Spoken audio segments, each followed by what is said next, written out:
ನಮಸ್ಕಾರ. ಬಿರಿಯಾನಿ ಬಳಿಕ ಕಲ್ಲಂಗಡಿ ಸೇವನೆ ಮಾಡಿ 4 ಜನ ಮೃತಪಟ್ಟ ಪ್ರಕರಣಕ್ಕೆ ಟ್ವಿಸ್ಟ್ ಸಿಕ್ಕಿದೆ. ಇವರ ಸಾವಿಗೆ ಕಲ್ಲಂಗಡಿ ಹಣ್ಣು ಕಾರಣ ಅಲ್ಲ, ವಿಷ ಕಾರಣ ಅಂತ ಈಗ ವರದಿ ಹೇಳ್ತಾ ಇದೆ.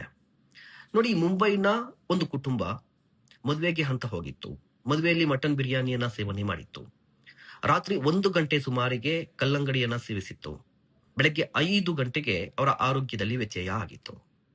ಇದಾದ ಕೆಲವೇ ಗಂಟೆಗಳಲ್ಲಿ 4 ಜನ ಕೂಡ ಮೃತಪಟ್ಟಿದ್ರು. ಇಡೀ ಸೋಷಿಯಲ್ ಮೀಡಿಯಾದಲ್ಲಿ ಒಂದು ದೊಡ್ಡ ಚರ್ಚೆ. ಮಟನ್ ಬಿರಿಯಾನಿ, ಮಾಂಸಾಹಾರದ ಬಳಿಕ ಕಲ್ಲಂಗಡಿಯನ್ನ ತಿನ್ಬೇಕೋ ಬೇಡವೋ ಅಂತ ಹೇಳಿ ಕೆಲವರು ತಿನ್ನಬಾರ್ದು ಅಂತ ಹೇಳಿ ಪ್ರತಿಪಾದಿಸಿದ್ರು, ಪೋಸ್ಟ್ಗಳನ್ನ ಹಾಕಿದ್ರು. ಇದನ್ನ ನಂಬಿಕೊಂಡು ಸಾಕಷ್ಟು ರೀಪೋಸ್ಟ್ಗಳು ಕೂಡ ಆಗಿತ್ತು. ಸೋಷಿಯಲ್ ಮೀಡಿಯಾದ ಚರ್ಚೆ ಇದು. ಬಟ್ ಪೊಲೀಸರು ಕೂಡ ತನಿಖೆಯನ್ನು ನಡೆಸ್ತಾ ಇದ್ರಲ್ವಾ, ಪ್ರಕರಣವನ್ನ ದಾಖಲಿಸಿಕೊಂಡಿದ್ರಲ್ವಾ.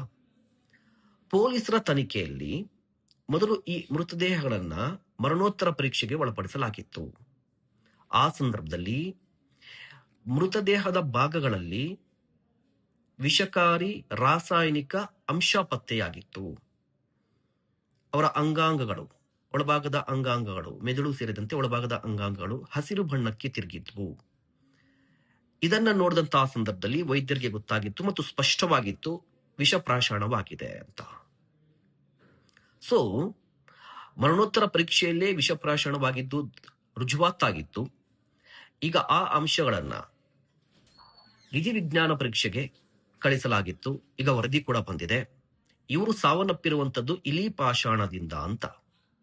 ಹಾಗಾದ್ರೆ ಈ ಇಲಿ ಪಾಷಾಣ ಎಲ್ಲಿಂದ ಬಂತು, ಹೇಗ್ ಬಂತು, ಯಾರು ಹಾಕಿದ್ರು ಅನ್ನೋದ್ರ ಬಗ್ಗೆ ಈಗ ಅನುಮಾನ ವ್ಯಕ್ತವಾಗ್ತಾ ಇದೆ. ಪೊಲೀಸರು ಕೂಡ ತನಿಖೆಯನ್ನು ನಡೆಸ್ತಾ ಇದ್ದಾರೆ. ಇದು ಅಕಸ್ಮಾತ್ ಆಗಿ ಆಗಿರುವಂತಹ ಘಟನೆನಾ ಅಥವಾ ದುರುದ್ದೇಶ ಪೂರ್ವಕವಾಗಿ ನಡೆದಿರುವಂತಹ ಘಟನೆನಾ ಅಂತ ಹೇಳಿ ಪೊಲೀಸರು ತನಿಖೆಯನ್ನ ನಡೆಸ್ತಾ ಇದ್ದಾರೆ. ನಿಮ್ಗೇನನ್ಸುತ್ತೆ? ದಯವಿಟ್ಟು ಕಮೆಂಟ್ ಮಾಡಿ. ನಮಸ್ಕಾರ.